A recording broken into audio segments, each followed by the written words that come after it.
much of a day anywhere, really. It's minus 12 Celsius at the moment in Oxfordshire. It's minus 11 at Birmingham. It's minus 4 or 5 or 6 just about everywhere in the country, except for the northern part of Scotland, which is actually above freezing at the moment. Let me show you what's happening over the globe. There's a weak weather system coming down across the British Isles at the moment. It'll grind to a halt round about the middle of the country.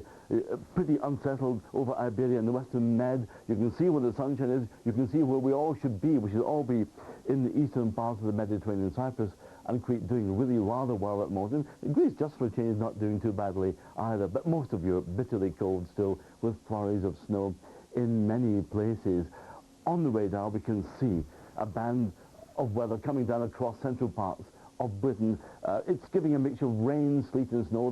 The rain at low levels, the sleet and the snow everywhere else. Not particularly heavy, but nonetheless over the high ground, 1 to 3 centimetres. That's the sort of thing we expect. What it is doing, it's giving a lot of ice in places, some very slippery roads. And we've just had a warning of severe ice in parts of Belfast and Northern Ireland at the moment. That'll last right through the morning rush hour. So that's the picture today. The northern half of Scotland, sunshine and wintry showers. Southern parts of Scotland, Northern Ireland, southern Scotland and the northern part of northern England, occasional rain, sleet or snow. The southern part of northern England and the North Midlands and North Wales, occasional flurries of snow. Southern England, sunshine and just a very few showers indeed. The wind's lighter than today, so it won't feel anything like as bad as it has done today. But temperatures still in most places staying below freezing. A summary of all that, there we are. Some rain, sleet or snow in the middle. That's it. Good news for all of those of us who got woolen socks for Christmas. That's it from Business Breakfast for the moment. And I'll be back with the market update. In fact, Paul will be back with the market update in about 15 minutes. Coming up, breakfast news, but first all the news, the business and the weather wherever you are.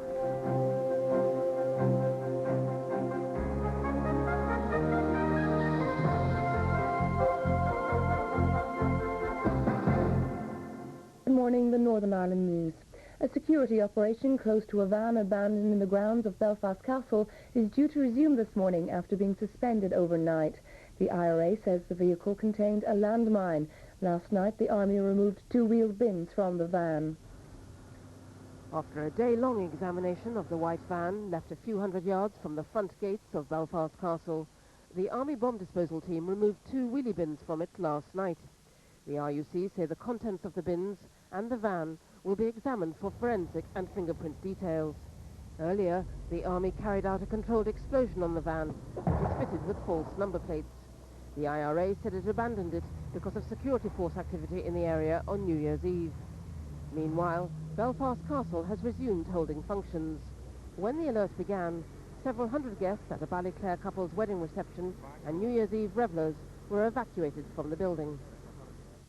The Secretary of State, Sir Patrick Mayhew, said the IRA's actions were a New Year's message showing it hadn't given up violence.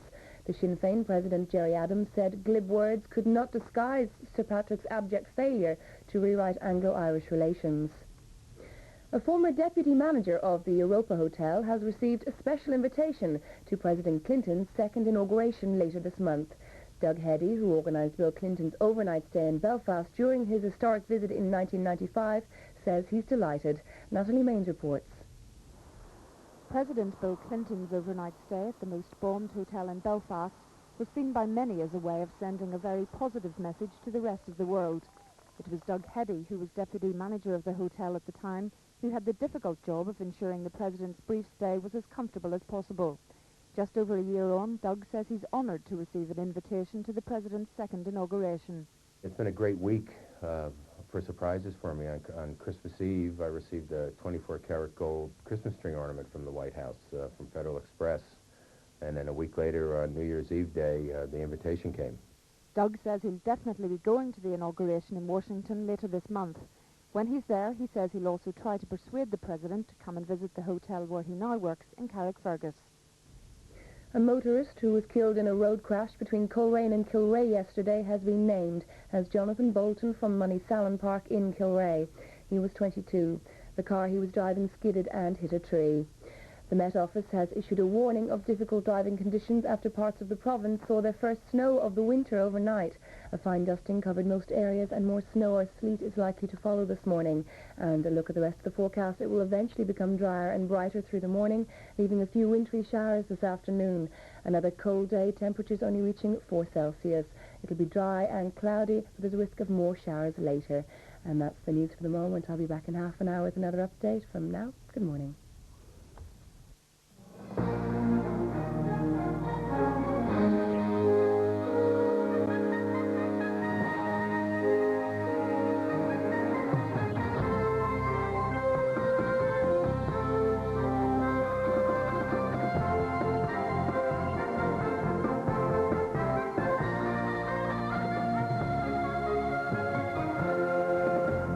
The big freeze continues during the night. Temperatures dropped to -10, and the Arctic conditions will continue until the weekend. Good morning and a very happy new year from Sarah and me. And for those of you who have to travel this morning, we'll have the latest on the conditions on the roads in just a moment. But first, this morning's headlines. The government's decision to review the role of the official solicitor has received a broad welcome. He's been criticised for selling the rights to archive material to a production company planning a feature film about Frederick West. After yesterday's attack by an Israeli soldier which left 7 Palestinians wounded, talks on the future of Hebron now appear close to reaching an agreement. And in Peru, another 7 hostages are freed.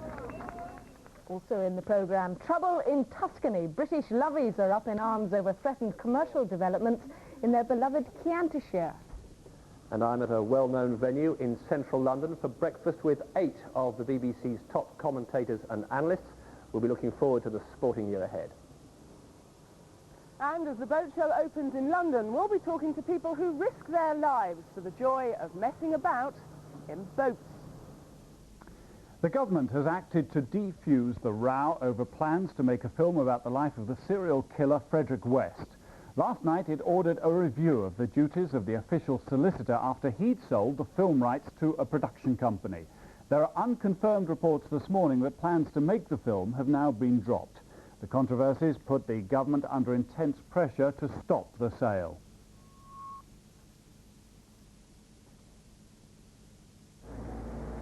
Senior ministers were concerned at the news that a film may be made about the killings at 25 Cromwell Street. Frederick West hanged himself in prison 2 years ago. News broke this week that the official solicitor, who looks after the interests of the West's youngest children, has sold their rights in Frederick West's papers to a film company. Now the Lord Chancellor, Lord Mackay of Clashfern, has ordered a review of the law dealing with his duties.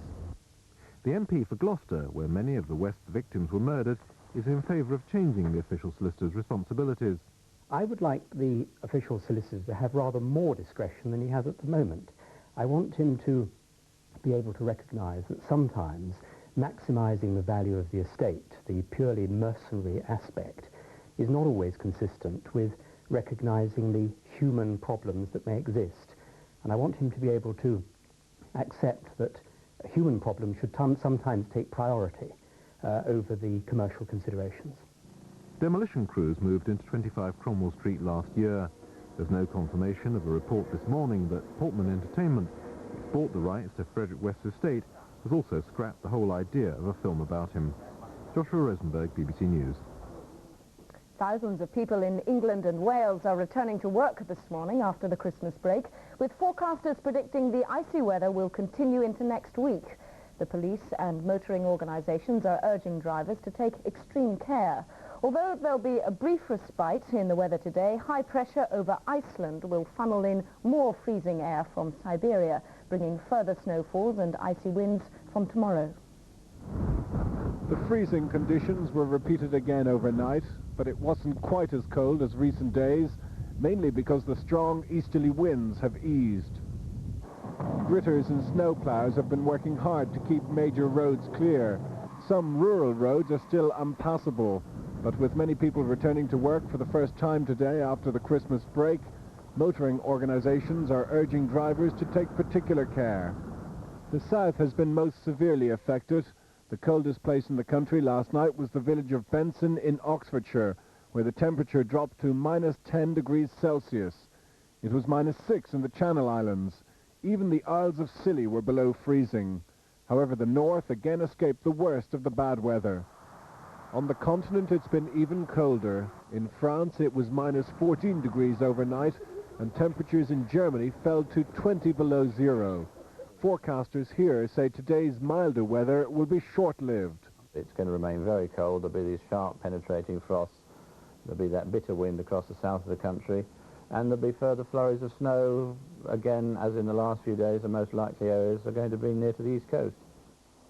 After 7 days of below zero temperatures, cold weather payments have been triggered for more than 1.5 million pensioners and others on income support.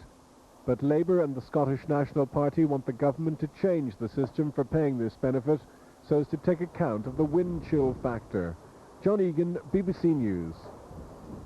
So what are the conditions on the roads like this morning? Joanne Sale is from the BBC's Travel Centre in our central London studio. Good morning to you, Joanne. Very good morning to you, Sarah. What's happening? Well, the good news is that the roads aren't getting any worse today. The bushes have been out, which is good. If I can give you a quick rundown, obviously Kent took the brunt of the bad weather.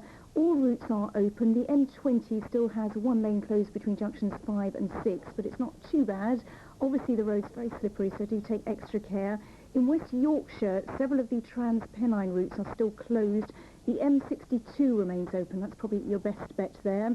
In Derbyshire, the A57 through Snake Pass and the A6024 at Holmes Moss are still closed. Cumbria police report no change. The A686 at Hartside remains closed, as does the A592 between Penrith and Ambleside, and obviously some of the mountain passes, but police do hope to open all the A roads in the next hour or so, which is good news. Joanne, thank you very much indeed. We'll come back to you a little later on in the programme. Thanks. Israeli radio has reported that the Prime Minister Benjamin Netanyahu and the President of the Palestinian Authority Yasser Arafat are likely to meet today to discuss an agreement on the future of the West Bank town of Hebron. It follows 8 hours of talks overnight between the two sides. Negotiators said most of the outstanding issues have been resolved. This is despite yesterday's attack by an off-duty Israeli soldier who opened fire in a crowded Arab market. 7 people were injured, 2 of them critically. The gunman said later that his intention was to destroy the peace process. Well, our correspondent Stephen Saka is in Jerusalem. Good morning, Stephen. Good morning, Andrew. A meeting likely, but is the agreement likely to be signed today? Well, it's very difficult. We've been in this position for so many days now. I feel almost like I'm in the movie Groundhog Day, where the same events occur day after day after day.